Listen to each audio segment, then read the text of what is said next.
Ok, gente amiga, gente querida, você está na Carvalho Pictures, o seu canal de matemática que também te ajuda em física para especialista. Vamos ver então? Continuar a falar sobre o movimento circular uniforme, o MCU. Vamos ver então uma questãozinha aí de 2015 da Escola de Especialistas Aeronáutica. Diz assim: duas polias estão acopladas por uma correia que não desliza, tá? E aí, sabendo que o raio da polia menor é de 20 centímetros e que a sua frequência de rotação F1 vai ser de 3.600 RPM. E aí ele pergunta, qual é a frequência de rotação dessa polia, dessa roda maior, em RPMs, cujo raio dela é igual a 50 centímetros. Pois muito bem, antes de chegar nisso, deixa eu falar rapidinho com você a respeito desse conceito que apareceu aqui, né, de frequência de rotação.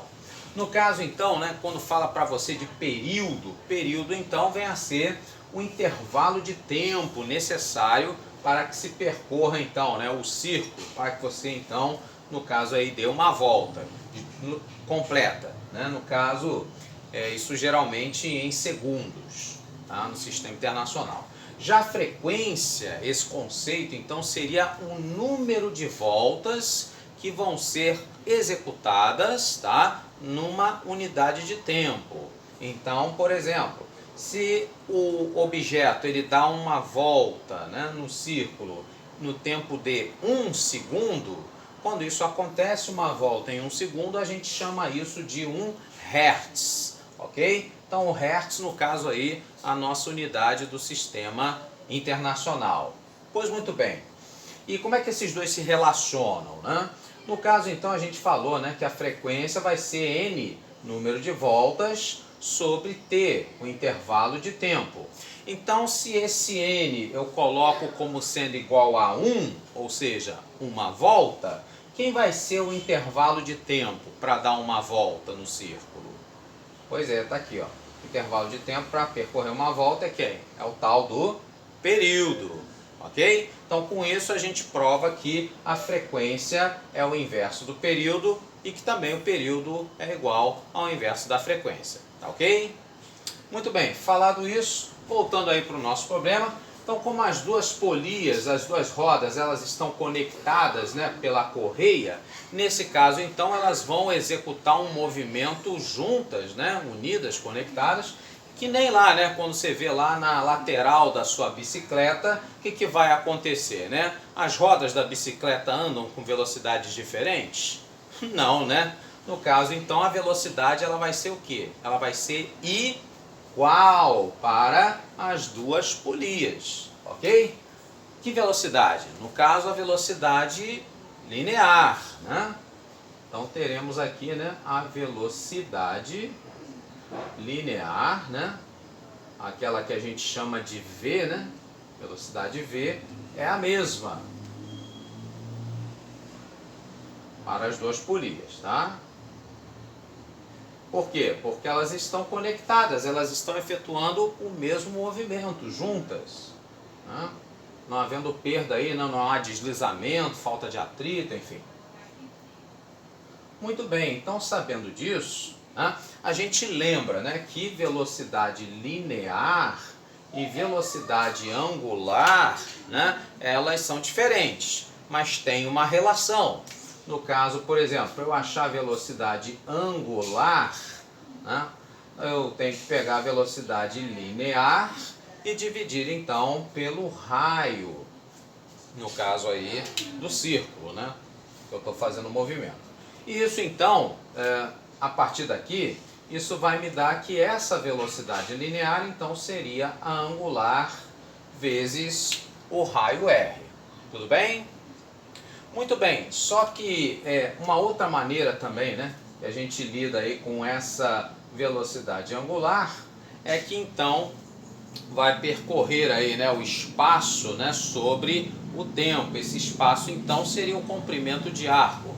Se eu der uma volta completa, então, no caso aí no círculo, eu vou percorrer o quê? 2π radiano, correto? E isso, então, no caso aí, no intervalo de tempo, né, que eu dou uma volta completa, seria quem?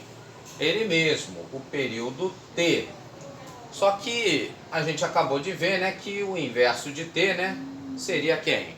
A frequência. Então, eu posso vir aqui, né, e mudar isso para 2π vezes f. Ok? Então, feito isso, no lugar dessa velocidade angular, eu venho aqui e substituo por 2πf, e aí eu consigo achar, né, uma expressão envolvendo aí a velocidade linear somente. Então, no caso, nós teríamos, né, no lugar da angular, 2πf, e aí vezes r. Muito bem. E aí, então, o que que acontece? Essa velocidade, então, ela tem que ser a mesma, né, para as duas polias. Então, eu vou ter que igualar, né, 2π da frequência de uma com 2πfr, né, da frequência do raio de uma, com 2πfr da frequência do raio da outra. Traduzindo, né, como as duas têm as mesmas, né, isso aqui, então, vai ter que ser igual para as duas. Tá? Melhor dizendo.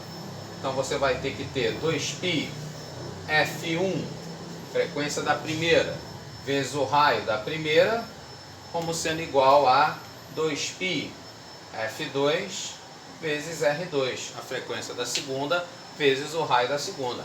Corta 2π de um lado e do outro, e aí você vai ter então essa relação, que as frequências multiplicadas pelos raios, quando estão conectadas aí, né, isso tem que ser igual.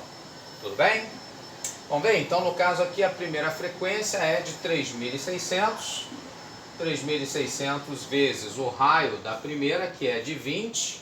No caso, então, essa tem que girar mais rápido. A frequência tem que ser maior, 3.600. E aí, no caso, a outra, né, que tem o raio maior, aqui tem o raio 50, essa, então, vai girar um pouquinho mais devagar. Ok? Muito bem. Então, nesse caso aqui, né, podemos simplificar, né? Um zerinho de um lado, um zerinho do outro corta. Faremos, então, 3.600 vezes 2. Isso dá, então, que 5 vezes o F2 é igual a o dobro de 3.600, 7.200 RPM. Né? E aí, então, esse 7.200 dividido aí por 5, no caso, então, vamos achar, né? O 7 dividido por 5 dá 1, sobram 2. Acrescento os outros 2, 22. 22 dividido por 5, mais próximo é 5 vezes 4, que dá 20. Isso restam 2.